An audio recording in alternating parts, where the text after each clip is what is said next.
Students, welcome back to our YouTube channel Hindi आइकर। आज हम वाच्य टॉपिक पढ़ने जा रहे हैं, जिसमें ये टॉपिक छठी कक्षा से लेकर 10वीं कक्षा तक के सभी विद्यार्थियों के लिए लाभदायक रहेगा और हिंदी व्याकरण से रिलेटेड ये टॉपिक है। तो पढ़ते हैं वाच्य। देखिए, एक होता है वाक्य, एक होता है वाच्य। वाक्य में क्या होता है? शब्दों का सार्थक समूह मिलकर वाक्य बनता है। इसमें वाक्य और वाच्य में क्या अंतर रहता है, वो वाच्य की डेफिनेशन पढ़ने से हमें पता चल जाएगा। तो चलिए पढ़ते हैं वाच्य। वाच्य को इंग्लिश में वॉइस कहते हैं। वॉइस। वाच्य का अर्थ है बोलने का विषय। बोलने का विषय मतलब जो भी वाक्य में कहा जा रहा है उस विषय को किसके द्वारा कहा जा रहा है, अर्थात जो क्रिया है, यानी कि जो काम किया जा रहा है, क्रिया के जिस रूप से हमें ये पता चल जाए कि क्रिया का मुख्य विषय कर्ता है, कर्म है अथवा भाव, उसे वाच्य कहते हैं। यानी कि जो क्रिया है हमारी वो किस पर निर्भर है, कर्ता पर, कर्म पर या भाव पर, ये होता है वाच्य। अब देखो, वाक्य शब्दों का सार्थक समूह होता है और वाच्य में क्या होता है कि जो क्रिया है वो किसके द्वारा की जा रही है या जो क्रिया है वो किस पर निर्भर करती है। कुछ उदाहरणों के माध्यम से हम समझेंगे इसे। जैसे सविता खेल रही है, लड़का पत्र लिखता है, सुंदर ने मधुर गीत गाए, भगवान हमारी रक्षा करता है, रमेश नहाया। अब ये 5 वाक्य आपके सामने हैं। तो सबसे पहले हमारा ध्यान कहाँ जाएगा कि जो हमारी क्रिया है वो क्या है। तो यहाँ जो है इन 5 वाक्यों में जो क्रिया है वो क्रिया को करने वाला कौन है? कर्ता। कर्ता द्वारा क्रिया की जा रही है। अब क्रिया कौन कौन सी है? सविता खेल रही है में खेलना, लड़का पत्र लिखता है में लिखना, सुंदर ने मधुर गीत गाए गाना,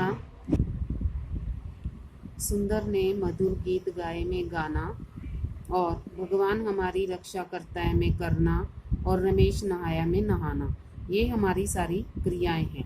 अब ये क्रियाएं किस पर निर्भर करती हैं? इसको करने वाला जो है वो करता है, कर्ता पर।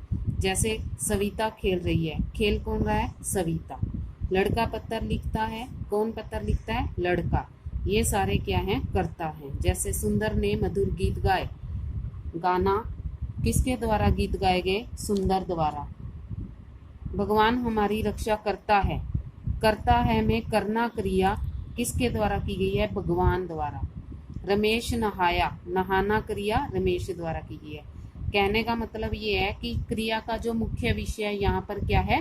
कर्ता, जिसके आधार पर इसके 2 भेद कर दिए गए हैं जो इस प्रकार हैं। वाच्य के भेद, कृतरी वाच्य और अकृतरी वाच्य।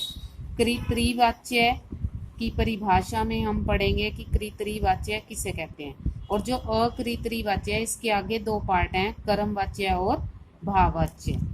तो सबसे पहले हम करते हैं कृतरी वाच्य।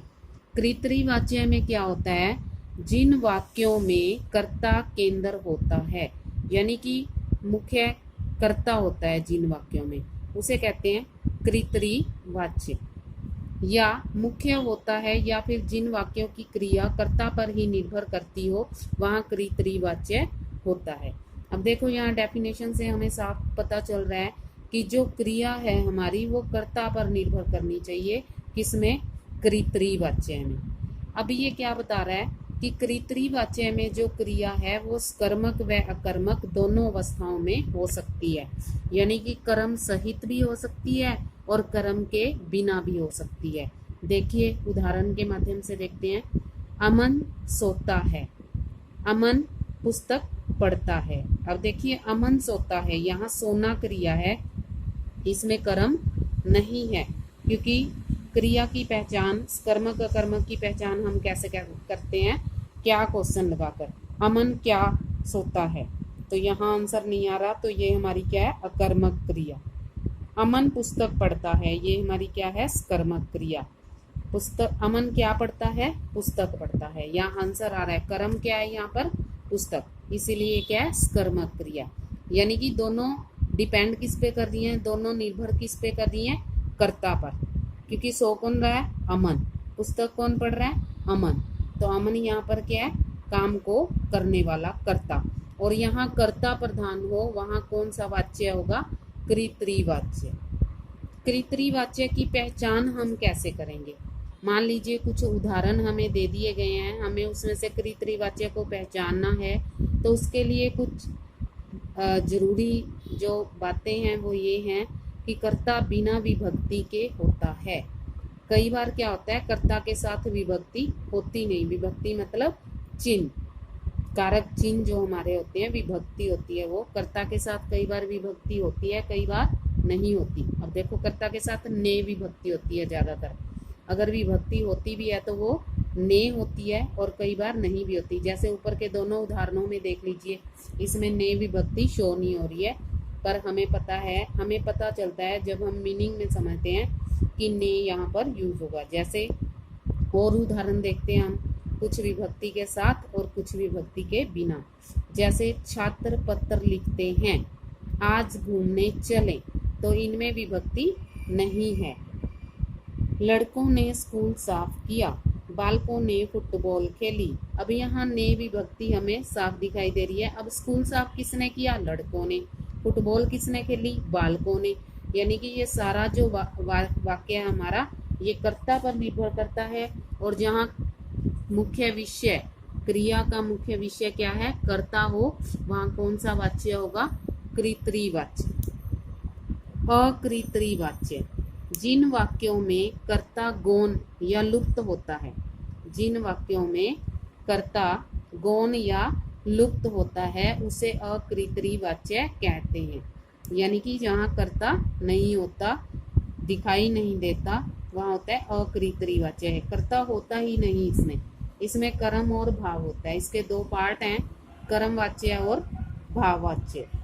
कर्मवाच्य में क्या होता है, जिन वाक्यों में केंद्र बिंदु कर्ता न होकर कर्म होता है उसे कर्मवाच्य कहते हैं। यानी कि इसमें कर्म की ही प्रधानता होती है। कर्म की प्रधानता के कारण या तो कर्ता का लोप हो जाता है, या फिर कर्ता के बाद से अथवा द्वारा का प्रयोग होता है। अब देखो, कर्ता की कर्मवाच्य में क्या होता है, से और द्वारा का प्रयोग होता है, ये उसकी पहचान बन जाएगा। जैसे सोनिया से गीत गाया गया। अब देखो, सोनिया से गीत गाया गया। अब गाया गया जो हमारी क्रिया है वो किसके लिए आई है, सोनिया के लिए नहीं आई है, गीत के लिए आई है। और यहाँ गीत हमारा क्या है, कर्म। सोनिया से गीत गाया गया, गाया गया जो क्रिया है वो किसके लिए प्रयोग की गई है, उसका मुख्य विषय क्या है, कर्म। कर्म यहाँ पर क्या होगा, गीत।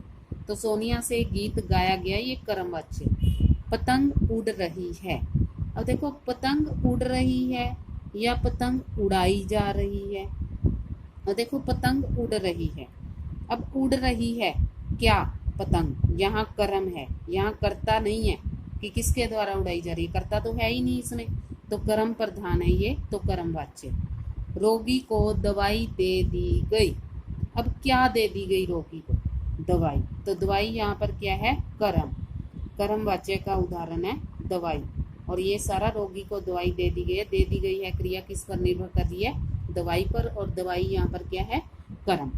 अब देखिए, इन तीनों वाक्यों में गीत, पतंग और दवाई शब्द कर्म है, और वाक्यों के केंद्र बिंदु भी यही हैं, अतः ये कर्मवाच्य के ही उदाहरण है। देखिए कुछ और उदाहरण। एडिसन द्वारा बल्ब बनाया गया। क्या बनाया गया, बल्ब। बल्ब यहाँ क्या है, कर्म है, तो ये कर्मवाच्य का उदाहरण है। अगर यहाँ ऐसे होता कि एडिसन ने बल्ब बनाया, अब देखो एडिसन ने आ गया तो ये कर्तृवाच्य हो गया, क्योंकि बनाया शब्द किसके लिए प्रयोग हुआ, एडिसन के लिए, और एडिसन क्या है, कर्ता है, तो कर्तृवाच्य हो जाता अगर यहाँ इस प्रकार उदाहरण होता है, एडिसन ने बल्ब बनाया। पर यहाँ क्या बताया गया है, एडिसन द्वारा बल्ब बनाया गया। अब बनाया गया क्रिया किस पर डिपेंड करती है, बल्ब पर। तो बल्लभ यहाँ पर क्या है, कर्म, इसीलिए कर्मवाच्य का उदाहरण है। जैसे शिकारियों द्वारा शिकार किया जाता है। देखिए शिकार किया जाता है शिकार, शिकार यहाँ पर क्या है, कर्म, शिकारियों द्वारा शिकार किया जाता है। यहाँ द्वारा शब्द यूज किया गया है वो कर्मवाच्य में ही होता है, से और द्वारे। कर्मवाच्य की पहचान क्या होगी, कर्मवाच्य में कर्ता के साथ से या के द्वारा विभक्ति होती है, मुख्य क्रिया कर्मक होती है और उसके साथ जाना क्रिया का लिंग वचन कालानुसार रूप जुड़ा होता है। यानी कि जैसे अगर हमारा उदाहरण ये होता, एडिसन ने बल्ब बनाया, तो बनाया क्रिया एडिसन के अनुसार आई है और एडिसन द्वारा बल्ब बनाया गया आ गया, तो काल के अनुसार यहाँ पर ये बदल दिया गया है। जाना के उपयुक्त रूप से पहले क्रिया सामान्य भूतकाल में होती है।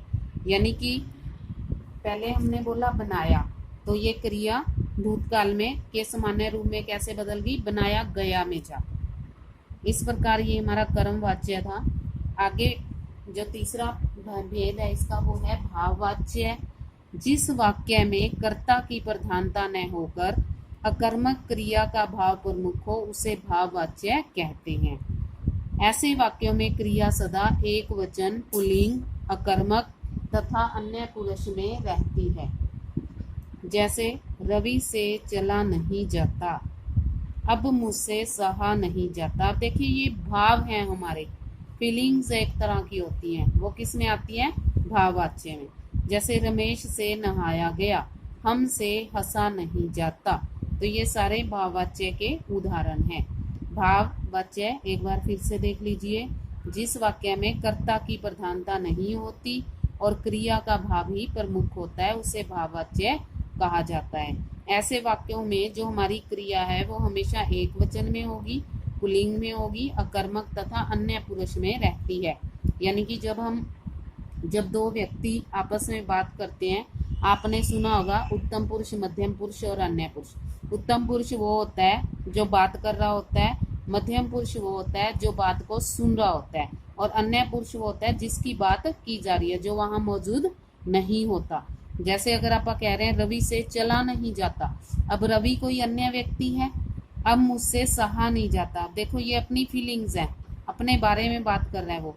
रमेश से नहाया गया, यानी कि किसी दूसरे व्यक्ति की मोस्ट ऑफ इसमें बात की जाती है। भाववाच्य की पहचान के लिए क्या सही है, भाववाच्य के लिए कर्ता के साथ से या के द्वारा विभक्ति होती है। अब देखिए भाई, कर्मवाच्य में भी से या के द्वारा लगता है, तो पर वहां पर कर्म की प्रधानता होती है। ये बात आप ध्यान में रखेंगे, वहां पर क्या होता है, कर्म होता है, पर भाववाच्य में कर्म नहीं होता, क्रिया अकर्मक होती है। देखिए सेकंड पॉइंट में क्लियर कर दिया गया है, जो क्रिया है वो हमारी अकर्मक होती है, पर जो कर्मवाच्य होता है उसमें क्रिया कर्म के साथ होती है तो कर्मक होती है। क्रिया सदा एक वचन और पुल्लिंग में होती है। इसमें ये इसकी पहचान है भाववाच्य की। शेष हम अगले भाग में पढ़ेंगे।